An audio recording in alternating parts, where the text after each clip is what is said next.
all. Good afternoon, my classmates. Good afternoon, Papa. Good afternoon. And maybe for Aira. Aira was an obelisk philosopher and AI and one of the most interpretation of ethical linguistics. Aira also approached with a Proponent of intellectual linguistics.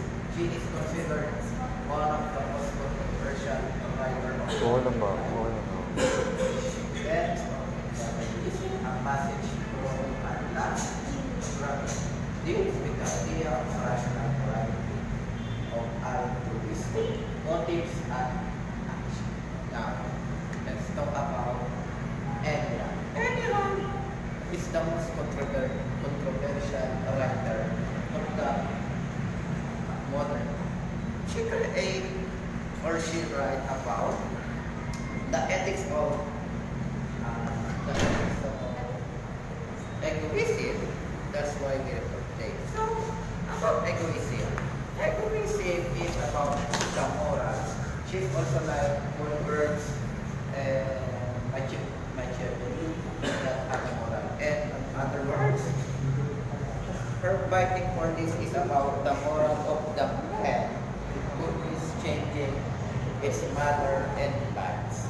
A man who is getting rich and forgetting his way of life, getting boastful, self-interest. That is her fighting for this kind of children. And I just want to also say that it is a self-interest. The man forgetting his way of life, or in Tagalog, dapat marunong kang lumingon sa pinagalingan mo. I just want also to say that Eliran also said that the man is nothing obligation. Sometimes it's true because some of the parents is getting separation or getting broken family because the father doesn't have obligation to their child. That's why many of the partners is getting broken family because that is their fighting for.